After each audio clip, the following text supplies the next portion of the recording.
Hello, Julian. Can you just introduce yourself a little bit? Yeah, sure. My name is Julian Cribb. I'm an Australian science writer. I've been a newspaper editor most of my career. Of late, I've taken to writing books about the existential risks that are facing the whole of humanity. Oh, fantastic.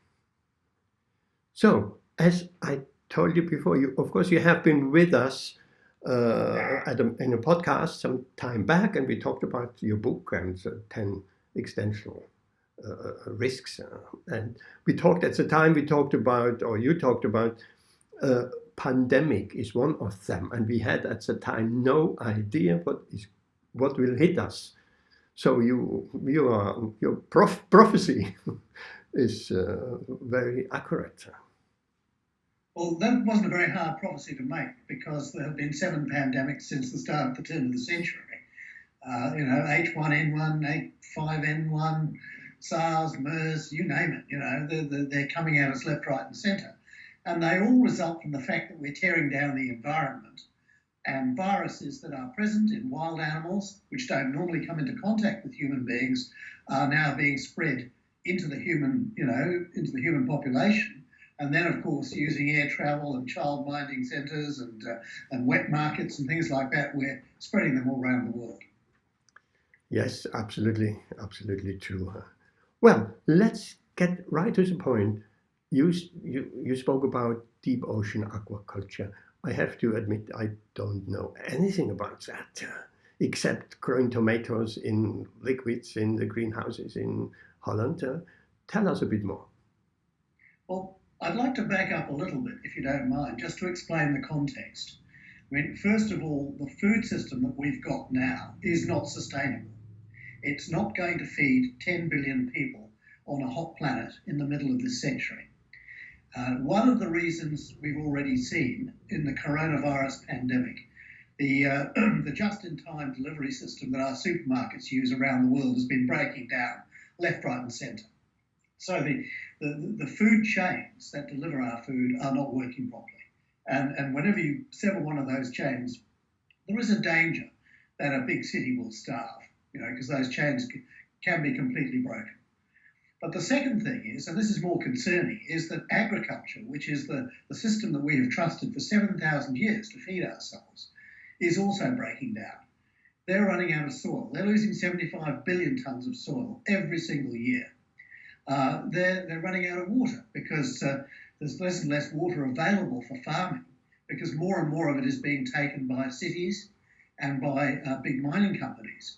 So the farmer has less and less water. And of course, there are huge tensions building up in the Middle East, in Asia, all around the world over water. So we're running into a severe water crisis, and that's going to hit us within this decade. And the third thing is we're running out of nutrients. Basically, there is not enough fertilizer to be mined to keep 10 billion people fully fed. So the system we've used of chucking fertilizer on farmers' fields and then growing a crop and then wasting all the nutrients and things like that from that crop, that's going to break down. And you add on top of that the fact that the climate in which agriculture was born, the Holocene, that stable Holocene climate, is now extinct. It's never coming back. And we're into this very jagged, perturbed state of climate where you can flip from a drought to a heat wave to a flood in the same growing season. So the whole of world agriculture is going to be hit, time and time again by these impacts as the temperature rises. Just as when you put a saucepan on the stove and you turn up the heat, it boils more furiously. Well, the atmosphere is starting to boil more furiously. And that's the atmosphere that grows our food, basically. It's becoming much less reliable. So by the middle of this century, we're going to run out of food. We are not going to have enough using these conventional 20th century methods of feeding ourselves, to do it. So we need to rethink food completely. The other dimension of this is that the food we eat today is not very healthy. Something like 15-20% of all humans die from a diet-related disease now.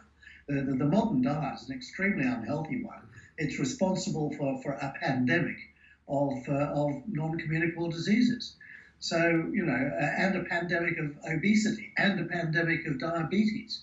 So it's a pretty poor diet, basically. We need to get back to eating food that is fresh, healthy, has been properly grown, hasn't been over-chemicalized and things like that. All right, so what's the answer to all that? Basically, we have to think about a renewable food system. Just as we've thought about a renewable energy system, that makes perfect sense in the modern age to replace the old fossil fuels with renewable energy that you can use constantly and forever. We need to replace it with a food system that you can also, where you can eat constantly and forever. And it's not hard to do. So there are three components to it. The first one is regenerative agriculture. And that's basically a new form of farming that does not destroy the agricultural environment in which it exists. So it's a form that puts carbon back into the soil, and that in turn brings water into the soil to water to irrigate the crops and things like that. And it repairs the damaged environment around the farm. So it restores the agro-ecosystem that produces our food. And that regenerative farming is going to produce about a third of the world's food in future. And the rest of the farming, you can just shut it down, and I'll explain why shortly. The second element is growing food in cities. Now, if you think about a great city like London, something like 30 or 40% of its food is wasted. It goes straight into the landfill, or else the nutrients go down the sewer pipe into the Thames or wherever they go, But basically the nutrients go to the bottom of the ocean. They're never used again. So we've got to redesign our cities so that they recycle the water and the nutrients to produce food. And you can produce food by hydroponic systems. You can produce it in biocultures, these new meat from stem cells and things like that.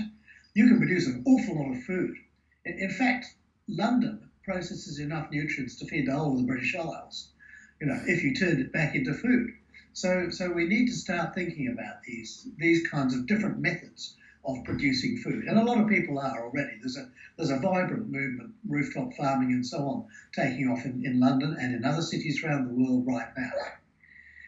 And the third dimension of the renewable food system is deep ocean aquaculture. We know that aquaculture is not terribly sustainable, especially if you do it in a Scotch or a Norwegian fiord, because it uses quite a lot of chemicals, and also all the nutrients get dumped on the floor of the field where there's no circulation of the water, and you turn it eutrophic. You basically poison the environment. But if you farm fish in the deep oceans, the nutrients are carried away on the ocean currents. There is no pollution. You don't have to have the fish so close together. So basically, you have a much more sustainable system for growing fish. And the thing about an ocean farm is that it's three-dimensional. A cattle farm is two-dimensional, just a layer of cattle on a field. but in an ocean farm, you could have it in an immense cube, 1 mile by 1 mile by 1 mile, and you can fit a lot of salmon or whatever it is you want to put in there in that sort of area. So you can produce a tremendous amount of plants and animals in the deep oceans. And these will replace farming on land, basically, to a very large degree. Whereas at the moment, what you've got is a situation where farming is actually destroying the fisheries and the oceans themselves. Because it's eroding all that soil and flushing it into the oceans, it's creating all these dead zones around the oceans. So there's 760 of them now recorded worldwide, areas that have become eutrophic and poisoned by basically fertilizer and nutrients and soil that is flushed off the land. In practically any area of sea or ocean that is close to heavy industrial civilization. That is the case now. So we need to get away from that form of destructive agriculture that erodes soil and flushes its fertilizer down the river, back to a wholesome system of agriculture, regenerative, and at the same time producing an awful lot more food by farming the seas. So really, deep ocean aquaculture is a very exciting new frontier, that is just starting to be explored. People are talking about, for example, using old oil rigs as the centre of a fish farm. For example, all those continental shelf oil rigs that are standing in deep water could in fact become, your farmhouse, with an array of huge nets or cages around them, producing all kinds of food and aquatic algae. So that's the possibility. I mean, agriculture is the fastest growing food industry on the planet right now, and that's just coastal aquaculture. But once we start farming the deep oceans, you can produce enough food to feed at least a third of humanity, and you can shut down probably something like 50 to 60% of your farms. And if you do that, you can turn those farms back to nature. And if you turn those farms back to nature, you can basically end the sixth extinction. So that's the big picture. Can you pardon me a second? I've got a puppy in here, and it's about to bite a screen. I saw the door opening. Wonderful. I love it.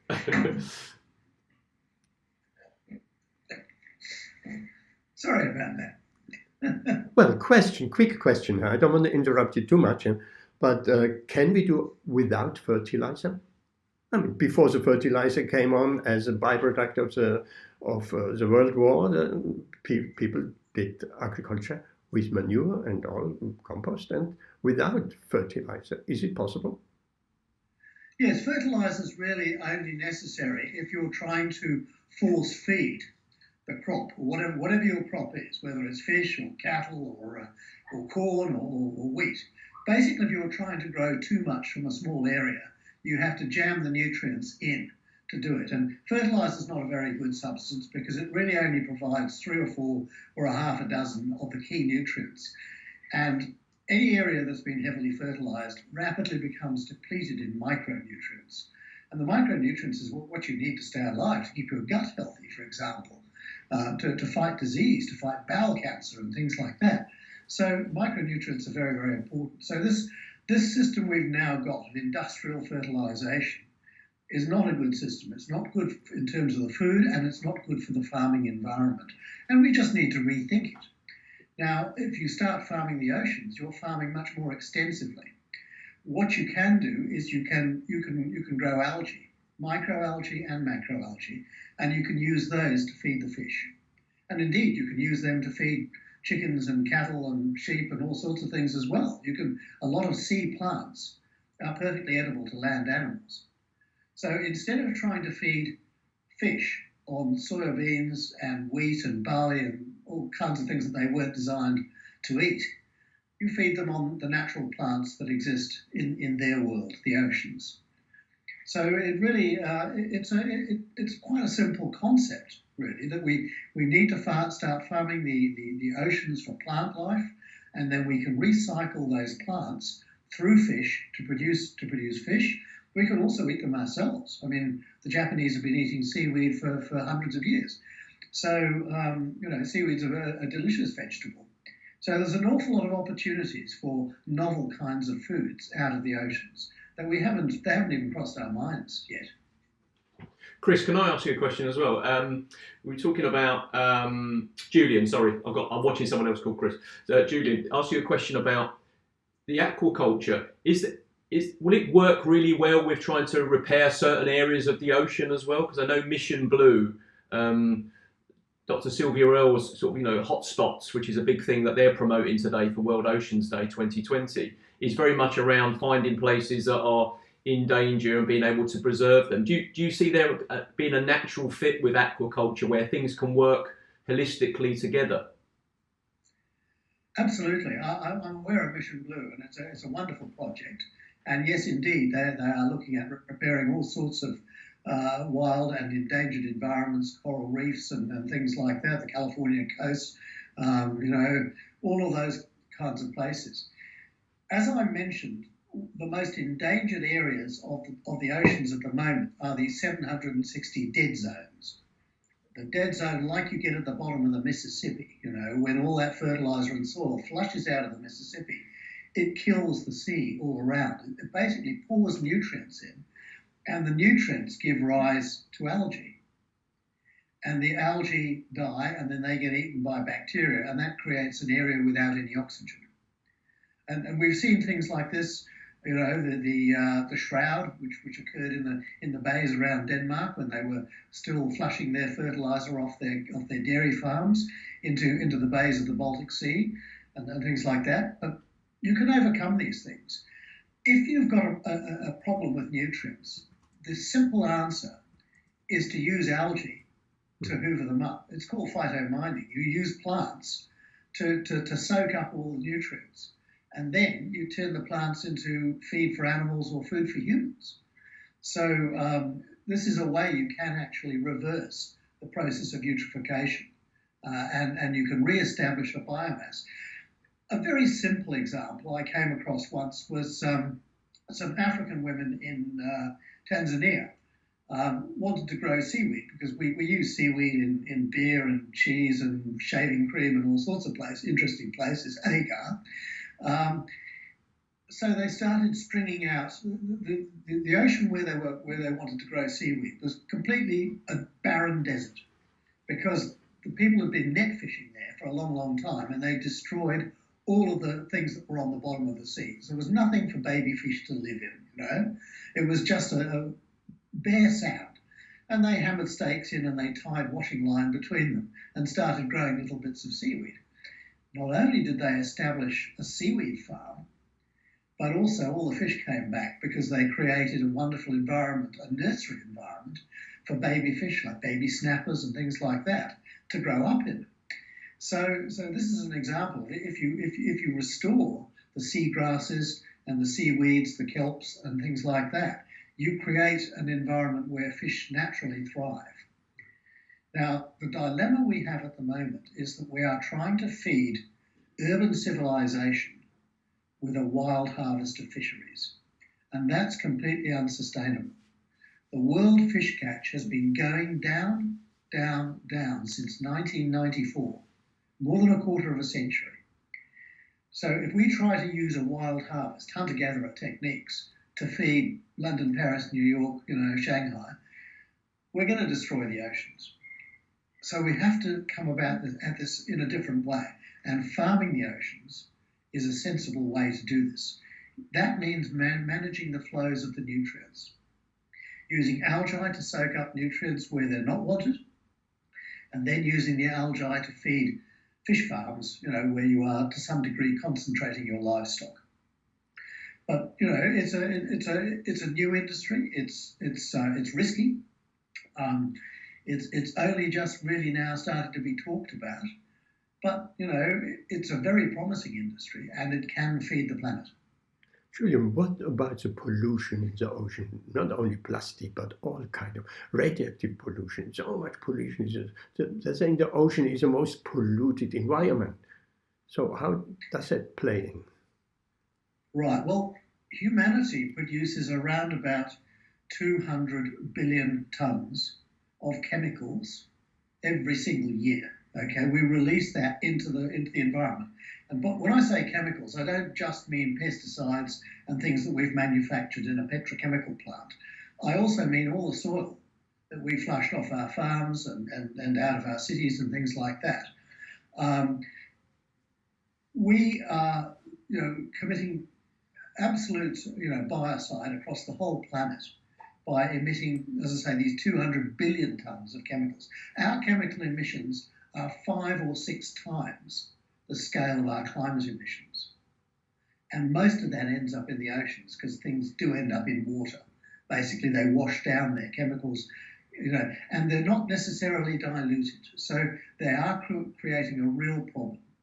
The biology of the oceans is being upset by them. When you can go down into the depths of the North Atlantic and pull out squid from 3,000 feet down, and they will be contaminated with flame retardants from your sofa. Basically, the flame retardants in the furnishings of our houses are in squid, a mile down in the Atlantic. I mean, how did they get there? Answer is they just dissolved into the oceans and got spread. And there's been a lot of publicity about plastic. But it isn't just the actual volume of plastic and the fact that it breaks down into smaller and smaller nanoparticles. It's also the fact that those particles of plastic carry toxic chemicals around with them. They absorb the toxic chemistry and pesticides and what have you, and then take it out into the deep oceans.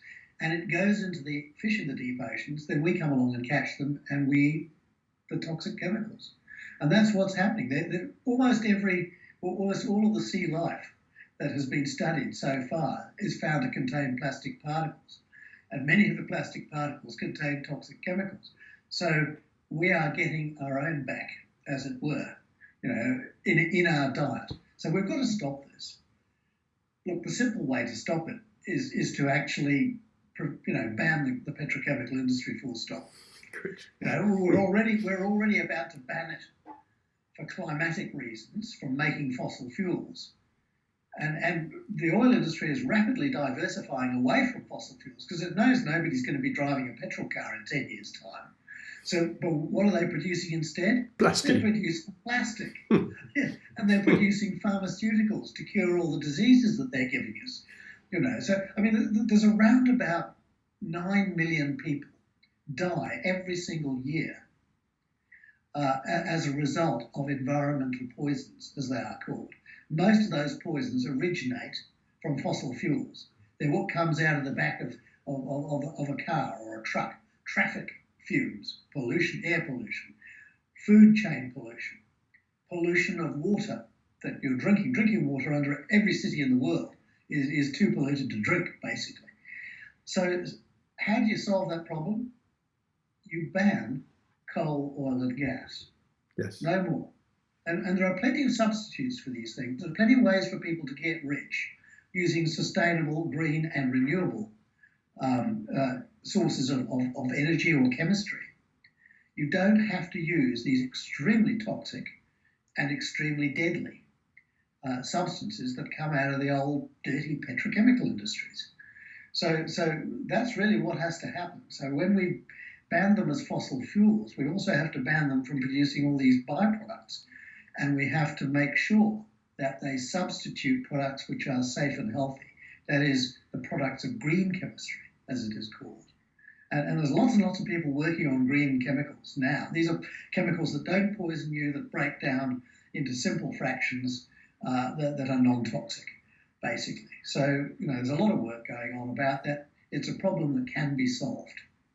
So the solution is very simple. Keep the oil in the ground. For plastic or for petrol, whichever. The oil, the coal and the gas. The gas we have to worry about because the gas is releasing more methane than any other industry on the planet at the moment. Don't talk about coal mines, don't talk about cattle. Talk about gas, natural gas and its flares and flames and things like that. It's releasing phenomenal quantities of methane, which is a gas with 80 times the climate-forcing power of carbon dioxide. So it's very deadly stuff. And if we start to melt the tundra, a whole lot more methane, of course, comes to the surface. It's all frozen methane. It's been there for thousands, millions of years. So if we melt the tundra across Siberia and the Canadian Arctic and so on, we're going to release a phenomenal quantity. It's already happening. Of methane. It's already happening. They're seeing all the ponds bubble. University students go and set fire to melt ponds in the Arctic. And the same thing. The methane is frozen and lying on the continental shelf is also melting because the water is warming, and as the water circulates, warmer water goes down into the depths, and it melts these methane clathrates that are lying on the seabed there, and that candidly can actually trigger a runaway climate change. So that's actually the most frightening thing that humans are doing, of which most of them are plainly ignorant. Okay, Julian, that was absolutely great. We're running out of time, right? And it was extremely useful, extremely informative. And yes, we are on the same page here. And let's get these messages out.